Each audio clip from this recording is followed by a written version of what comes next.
I'm Kimberly. You're doing a good job so far of being an audience. I just want to point out to you, like, you can also move and breathe and murmur and, basically just act human.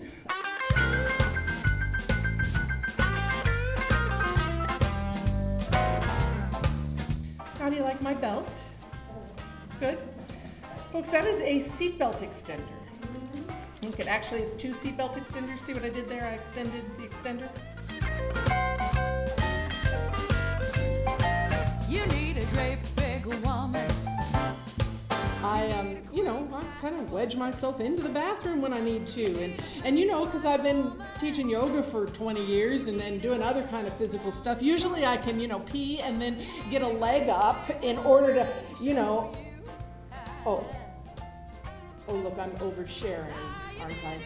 Big woman. You need a big-haired woman. No. I also want to clue you in about a language issue here today. I'm going to use the word fat as though it is a neutral descriptive term. Show you how to love. But really, we live in a culture that has made that word synonymous with insult. Folks, I remember the very first time that somebody spoke to me about being fat on an airline. So imagine my surprise when the woman in the window seat spoke to me as she did when I sat down in the aisle seat and it was clear that the guy heading up the aisle was aiming for the middle. It was clear by the look on his face. So she leans over and she says to me, "Oh my God, look at him. He's heading for this middle seat, and the last thing he wants is to sit between 2 fat women. So here's what we're going to do. I'm going to call the flight attendant, and we're going to use her pity for him to get us an empty seat in the middle. That's what we're going to do."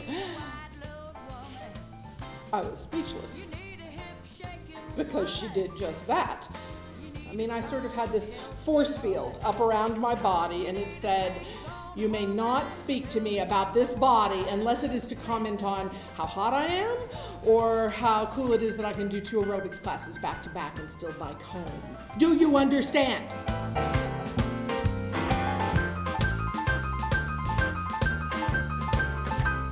"Oh my God, that was a great show. And oh my God, you are totally sexy. I could have looked at you for hours. In fact, I'd like to look at you for another couple of hours. You are so going out for drinks with us, aren't you? Aren't you?"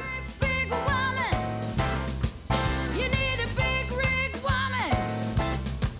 You need a soft, curvy woman. You need a heavy-hipped woman. You need a great... Now, it would be easy to say that I accomplished physical fitness in my youth by not caring what other people were thinking about my body. Now, see, that person is also going through some things inside because I am not into being ignored. I'm into being adored. We are a famine-proof family in a time of abundance. It's amazing to be so blessed. Folks, thank you so much for spending time with me here today.